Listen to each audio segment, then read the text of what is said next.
All right, today we're jumping into a book that honestly changed the game for millions of people when it comes to personal finance, Rich Dad, Poor Dad. We're going to unpack its core ideas because it's all built on two completely different, totally opposing ways of looking at the world. So the whole book, and I mean the entire thing, really hinges on this one massive contrast. As a kid, the author, Robert Kiyosaki, got this conflicting advice.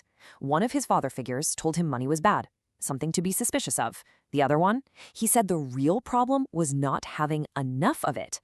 And that one difference in perspective is what kicks off this whole journey. So, who were these two dads?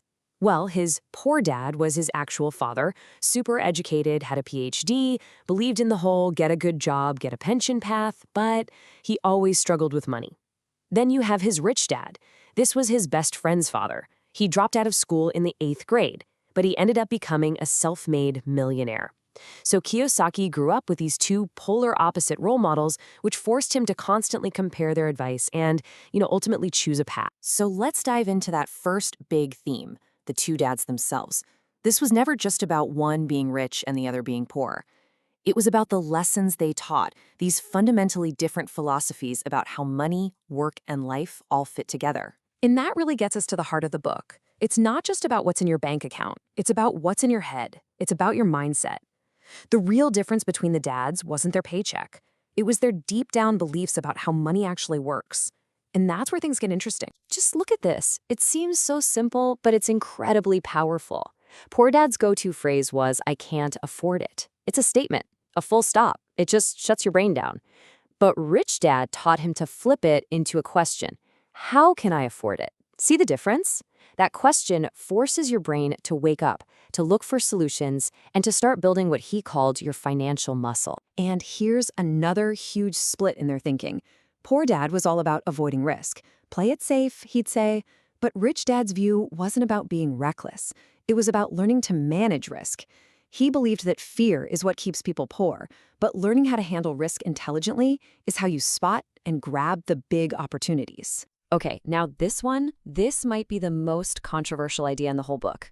We're all told, right? Your home is your biggest asset. But Rich Dad's take was the complete opposite. He said, my house is a liability. It's a radical idea. We're going to get to his exact definitions in a second, but just let that sink in.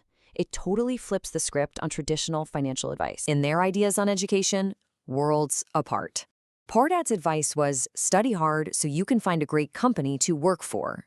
Rich Dad said, study hard so you can find a great company to buy. One mindset trains you to be an employee your whole life. The other trains you to be an owner. And all of this leads to Rich Dad's most famous piece of advice. The rich don't work for money. Money works for them. This is the end goal. This is the whole point of his philosophy. Because if you spend your life working for money, you're basically its slave. You get stuck in a trap you might not even realize you're in. And that trap has a name. It perfectly describes the cycles so many of us get stuck in. Kiyosaki says if you follow the poor dad mindset, you end up running in what he famously called the rat race. So what exactly is the rat race? Well, think of a hamster on a wheel. It's that endless loop. You get up, you go to work, you earn a paycheck, you pay your bills, and then you do it all over again the next month. The real trap is that when you get a raise, what happens? Your lifestyle inflates right along with it. Bigger car, bigger house. You're running faster, but you're not actually getting anywhere. Let's just follow the money for a second. For most people, cash comes in from a job. Great, but where does it go? It goes right back out to taxes, the mortgage, car payments, credit cards, all these liabilities and expenses. At the end of the month, there's little to nothing left over to actually build any real wealth. So if that's the trap, how in the world do you get out? Well, according to Rich Dad, the entire escape plan, the whole strategy, comes down to one golden rule. It's incredibly simple, almost deceptively simple. And here it is. Rule number 1, you must know the difference between an asset and a liability and buy assets. That's it. Kiyosaki says if you just understand and apply this one rule, it's all you need to build wealth. It sounds easy, but putting it into practice is where the magic happens. So, what are his definitions? Forget the complicated accounting stuff. In Rich Dad's world, it's super simple.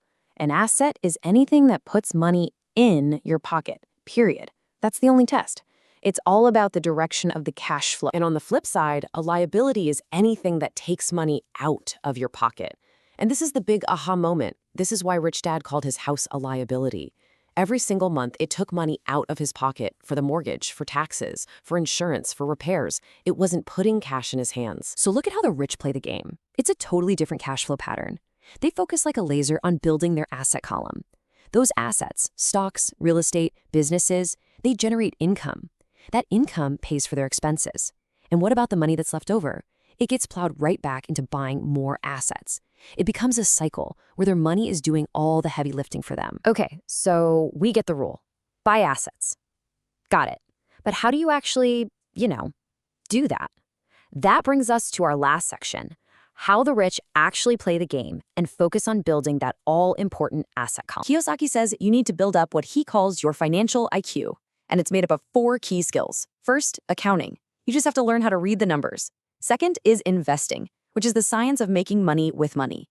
Third, you need to understand markets, the basics of supply and demand. And finally, you have to understand the law, which is all about using things like corporations and tax rules to your advantage to protect your wealth. And the core strategy here is a phrase he uses all the time: mind your own business. Now, this does not mean go quit your job tomorrow. It means you keep your day job that pays the bills, but your real focus, your business, is building up that asset column on the side. Your goal shifts from just trying to get a bigger paycheck to owning things that pay you. So what kind of assets are we talking about here? Well, the book lays out some classic examples. Things like businesses you own that can run without you having to be there every day, stocks, bonds, real estate that generates rental income, even things like royalties from a book or a patent. The key is they all put money in your pocket whether you're actively working or not. And this all comes back to discipline. Rich Dad's rule was pretty clear. The rich buy luxuries last, while the poor and middle class tend to buy luxuries first. The lesson is simple. You want that fancy car? Great. But don't use your paycheck or go into debt for it. Let your assets generate the income to buy it for you. Which brings us right back to that big idea we started with. The rich don't work for money. Their money works for them. So the question this whole explainer really leaves you with is your money working for you?